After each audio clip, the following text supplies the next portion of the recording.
ભગવાનના વેણુના નાદ દ્વારા જે શ્રી મદન મોહનજીનું સ્વરૂપ સપ્તમ ગ્રહ શ્રી મદન મોહનજી જે બિરાજે છે અમારા ઘરમાં, એ વેણુનાદનો જ સ્વરૂપ છે. એટલે જ આપણા ઘરનું સપ્તમ ગ્રહને વિરહ યાની કે વૈરાગ્યનું ગ્રહ માનવામાં આવે છે, કેમ કે વિરહ પ્રાપ્ત કરાવનારું ઘર છે. એ વિરહની પ્રાપ્તિ કરવા માટે પ્રેમ આસક્તિ વ્યસન દશા જે છે એ બહુ જરૂરી છે. જ્યારે એ જીવને પ્રેમ થાય, પ્રભુ પ્રત્યે આસક્તિ થાય, વ્યસન થાય, ત્યારે એ વેણુના દ્વારા એને વિરહનો અનુભવ થાય અને પ્રભુની મળવાની ઈચ્છા એને થાય. અને જ્યારે એ વેદુનાદ શ્રવણ કરે ત્યારે પ્રભુની લીલાની અંદર એ વેણુનાદ શ્રવણ કર્યા પછી પણ ઘણા લોકો ન આવી શકે, કેમ કે એમને કોઈનો કોઈ પ્રતિબંધ પ્રાપ્ત થાય અને એ ન આવી શકે, પ્રવેશ ન થાય. પરંતુ જે લોકો પ્રભુના કૃપાના પાત્ર છે, કૃપા થાય છે, એ લોકોનું પ્રવેશ ત્યાં થાય છે. હું માનું છું કે પ્રભુ કૃપા આ સર્વ ઉપર થયેલી છે અને એટલા જ માટે આ કથારૂપી જે વેણુનાદ જે અહીંયા થઈ રહ્યું છે એમાં તમે બધા સંમિલિત થયા છે. આપણે ફરી સમય વિશેષ લઈને આ વિષય ઉપર વધારે વિચાર પણ કરીશું કે ભગવાન શ્રીમદ ભાગવતમાં 10મા સ્કંદની અંદર સર્વ જીવોને વેણુનાદ દ્વારા અથવા તો 10મા સ્કંદની જેટલી પણ લીલાઓ છે, આ બધા જેટલા પણ ગીત છે, ભલે એ ગોપી ગીતો હોય કે ભ્રમર ગીતો હોય કે યુગલ ગીતો હોય, એ બધા જ ગીતો જેટલા પણ રહેલા છે એ પ્રભુ પોતાના મનની વાત કહેવા છે. તે ગોપિકાઓએ પોતાની મનની વાત કહેવી હતી તો ગોપી ગીત દ્વારા. હવે કઈ ગોપિકાએ કઈ રીતના ગીત ગાયું એ ગોપી ગીતમાં વર્ણન છે. 4 પ્રકારના ભક્તોએ 4 પ્રકારે ગીત ગાયું. એમાં સાત્વિક પણ છે, રાજસ પણ છે, તામસ પણ છે, નિર્ગુણ પણ છે. પણ એમના બોલવાથી ખબર પડી ગઈ.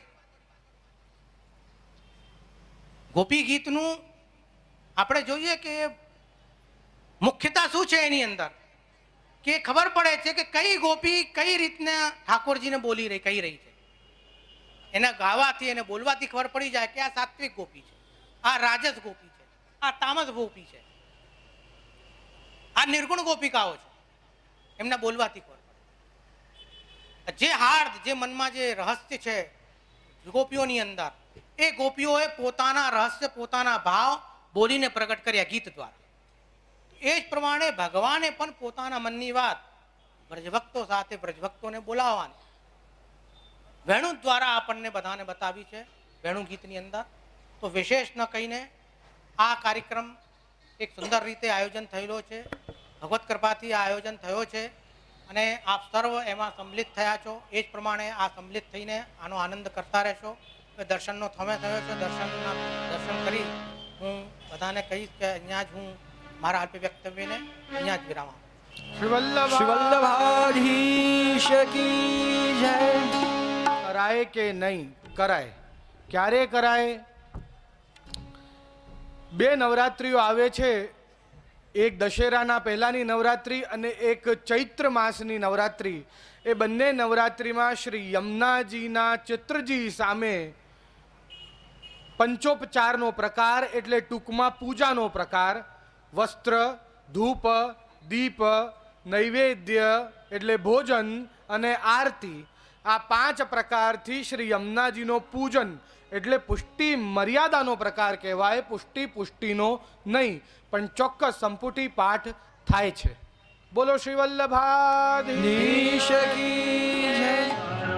मेरे लालन की, मेरे लालन की, मेरे बालन की सब आरती उतारो मेरे लालन की.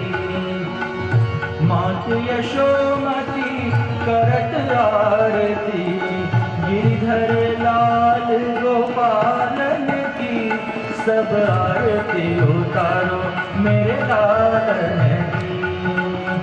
कंसन कंदन जय जगवंदन, कृष्ण कृपालु दयालन की सब आरती उतारो मेरे